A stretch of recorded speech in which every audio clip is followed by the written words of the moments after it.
Welcome to this presentation featuring Paradigm Next Generation Modeling Technology called SCUA. Let me tell you something before we start. During the past few years, we have seen so many improvements in our industry. We have access to a huge amount of data that we need to take into account. It is not something particular to the oil industry. Indeed, 90% of the world's data has been created in the last 2 years. As an oil company, we need to have access to technology that can help us to process all this amount of information, but also to support our daily operations. I will demonstrate today that using SCUA as a modern modeling platform, geoscientists can now turn around high-quality and realistic 3D models in record time for any asset and any play area. For that, we are going to use a particular example that comes from the North Sea. First of all, let me introduce some of the challenges that operational geologists are facing during day-to-day operation, when most of the time they have tight deadlines. The questions you might ask yourself when you are in that position are: can we produce a variety of QC outputs in an efficient manner? Do we have access to tools to validate 3D models and enhance the reporting process? And finally, could we update our maps or the 3D models without being an expert in geomodeling? The final objective of an operational geologist job is to bring critical information in development and production operations. Why is it crucial to get high-quality subsurface models? Subsurface models are used to estimate reservoir volumes, assess uncertainties with greater confidence, and predict the flow performance. They need to capture accurately the geology of the field, but also represent the full image of the reservoir and overburden, without having to adapt the workflow depending on the field. Also, subsurface models have to honor all the available data, such as seismic data, well data, and production data. The only way to do it properly is really to be able to manage all the different steps of the process, from interpretation all the way to the dynamic models in a consistent manner. However, most of the time, all these different steps will lead to a loss of information. First, because of changes in scales, integrated data from different support at different scales, wells, seismic, reservoir, production data, and flow models. Second, this information will be lost due to major uncertainties. Uncertainties that come from the original data, from the measurements, from the interpretation, from the subjective assessments of the practitioners, as well as the uncertainties that come from the methods that are used during the process. And last but not least, information will also be lost due to numerous simplifications that are made all along the way. Some of those simplifications are made on the basis of performance and time, but some of them made because of the lack of flexibility and ability of the modeling softwares or various softwares to deal with the data they have to look at. One of the key goals of SCUA 2011.3 is to minimize as much as we can the loss of information, but also to place high-quality reservoir models in the front line for operational work. GeoModeler can create the most robust and accurate 3D models using all the available data, and operational geologists can use high-quality reservoir models as a key business input for day-to-day operations by producing maps, reports, but also validate the models so it can be used with confidence to predict reserves, assess uncertainties, and predict the flow performance. SCUA is indeed a very broad subsurface modeling platform, starting from structural modeling, then of course data analysis for wells and seismic data, integrated various input, such as petrophysics and AVO, classifications of rock types and facies, and so on. Using all of these to create geology consistent property models, then dealing with fault signal analysis combining structures, rock type, and petrophysical distributions. And moving to the flow griding, property upscaling, simulation of flow within those grids, and of course the analysis of production data, leading afterwards to some additions and updates that can be at the structural model or the property model level. Of course, at each step of the process, geologists and geomodeler have the ability to QC and validate the job. All of this into one consistent and easy to use interface that is part of the next generation modeling platform called SCUA. We will now feature the live demo that will illustrate some of those concepts on the project that we were just looking at, using SCUA 2011.3. Here is the 3D model that we are going to look at. In this case, we start right away with the structural model that has been originally built within SCUA. Let's focus first on the fault network. We'll see immediately that in this particular case, we have some very large faults that are delimiting fault blocks and reservoir compartments, but also dealing with very minor faults. If we were to model this area using a traditional modeling approach, this is probably what the fault network would look like. Only the major faults, and all of them are cutting the whole area from the top to the base. If we now deal with this particular fault framework using SCUA, there are many more faults that we can include, and some of them might be relevant for the study that we are doing. Others we might be able to simplify and to ignore because they have no significant impact on results, property distribution, or on the flow fluid performance. However, this is something we don't know at this stage of the process, and the ability to actually incorporating all those faults is something that is very important in many cases. So here is what the structural framework will look like. Not only with those major faults, but as you can see, with some very minor faults that for some of them are completely antithetic to the major tilted fault blocks. On top of that, we have also modeled all the horizons. In this case, we have the entire structure that has been taken into account, not only just the few reservoir units. We need to QC the structural model that has been built by our geologist, validate it, and get the most from our model. In one click, we can create a map in which contours are automatically defined. If we literally look at the map, we can recognize some very large faults when we zoom in, but also some small ones that create fault compartments. On this map, we have all the abilities to annotate, create sections, put some contours, legends, labels, and of course plot. All of those tools can be saved in a template and used afterwards on another map. We have already defined a template that we can use on this map, so let me add that template to the viewer. And automatically, I've got the right legends, color map, and scales on my map. Let me just take a quick snapshot on this map and save it within my session.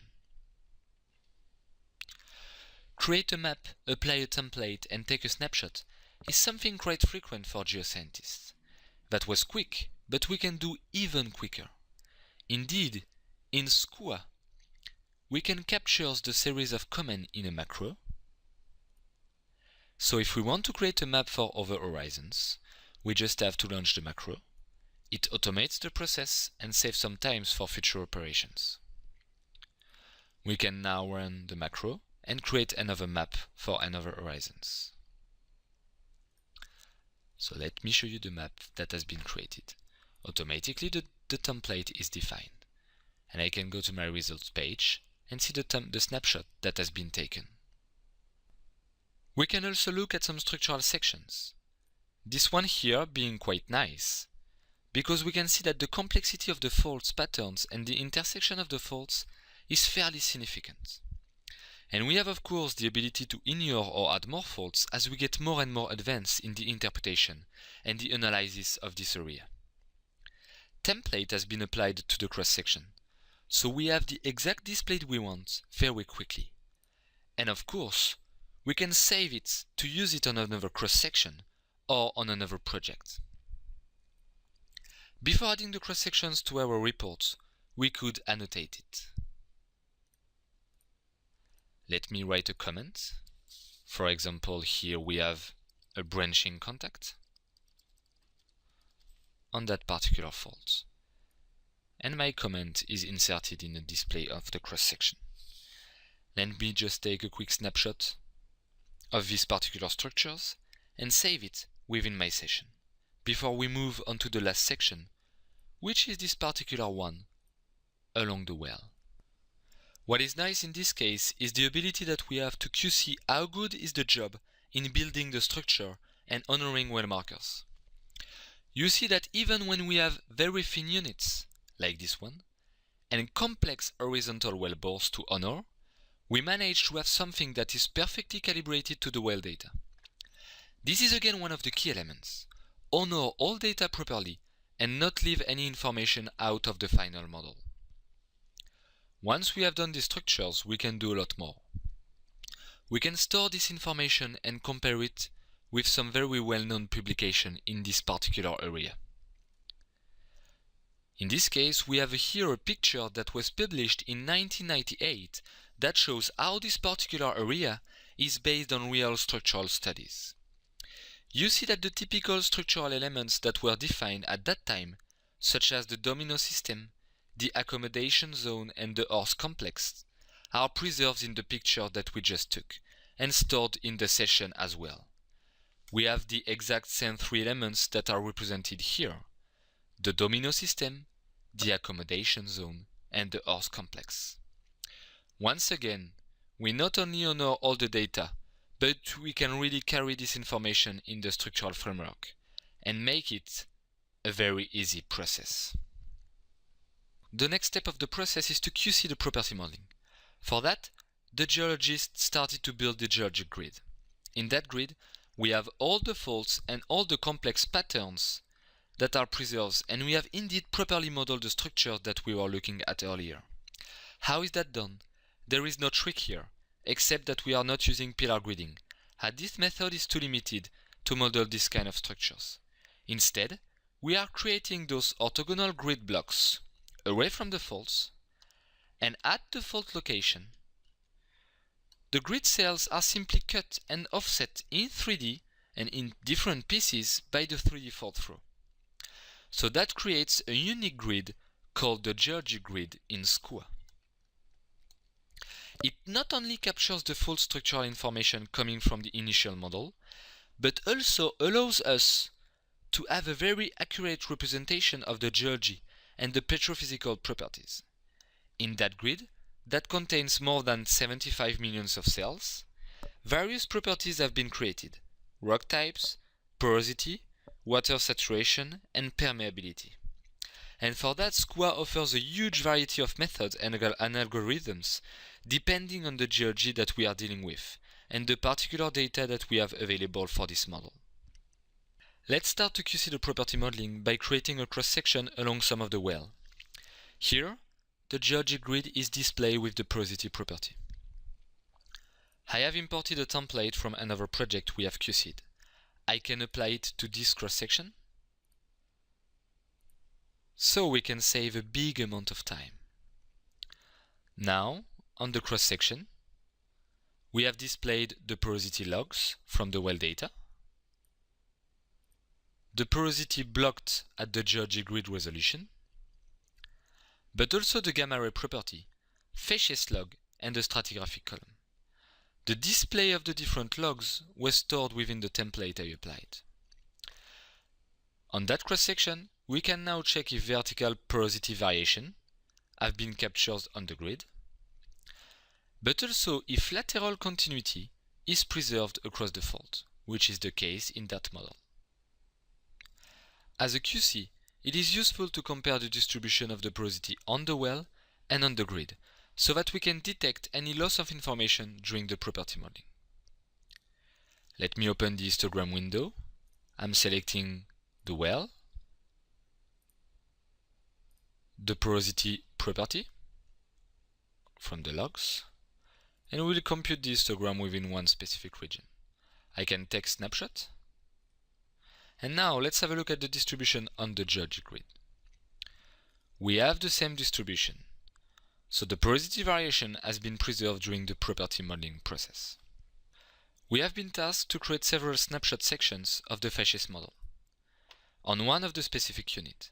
It is a very easy process within SCUA by using the snapshot section tools. Automatically, I can define to create some snapshots on specific sections. For example, 173 and 227. and I will take a snapshot every 4 sections. We can store the snapshots in our session and have a look at them. Here is all the snapshot that has been taken, based on the values I have entered. As a final insight in our property model, computing volumes in our grid is important for our reporting process. SCUA offers a comprehensive and completed volume calculation window, and using a macro, we can test different scenarios. Geologists need different volumes computation using different values of the oil-water contact. So let's use a macro that will compute volumes, define uncertainties on one of the parameters, here which is the oil-water contact, and compare the results. So now automatically we have the different results that has been created, and we can compare the different volume in one specific region depending on the oil-water contact.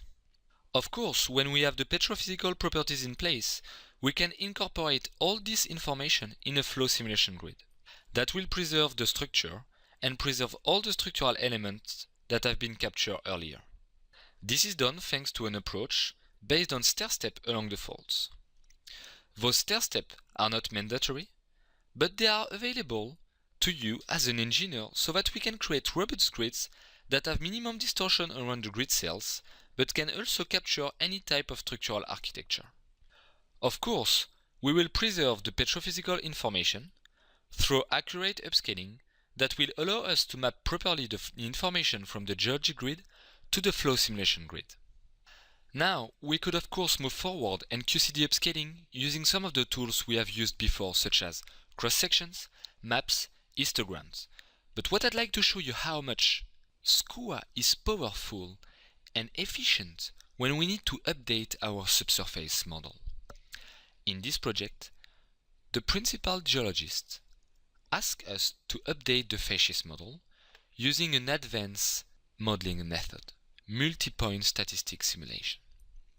In fact, we have access to a new information, a training image, that describes what the geology should be and what the geologic concept is in some of the units. In this case, a delta extent. We have been tasked to update all the properties that have been created based on the new facies model and repeat some of the QC steps. As I said earlier, most of the time, high-quality reservoir models are put on a shelf. One of the reasons is that it is hard to update them and recreate quickly all our QC. Let me show you that using SCUA, this limitation is removed. We have created a macro that runs the MPS simulation based on input from the geologist that will rerun the property modeling, creating porosity, permeability, and water saturation on the grid based on this new facies model, and then create several snapshot sections and compute some volumes. Let's run the macro. I ran it already in the project, and let's look at the different results. If we look at some of the snapshots that have been created as part of the macro, we indeed recognize some of the patterns of some of the rock types, orientations, and distribution that have been defined in the training image. And based on that, we create the permeability model and the porosity model. Process has been automated, and for us now, using SCUA, update the model is something really easy.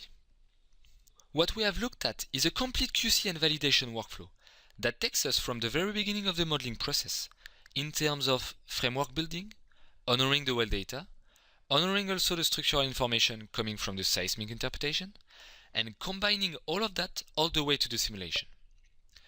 Using high-quality reservoir models built within SCUA, not only geoscientists can estimate the reservoir volumes and associate uncertainties with greater confidence, not only they can deliver more reliable inputs to assess fluid flow performance, but they can also get at their fingertips numerous quality controls, reporting, and validation to get the most of their models for operation work and deliver critical business insights. Thank you very much for your attention.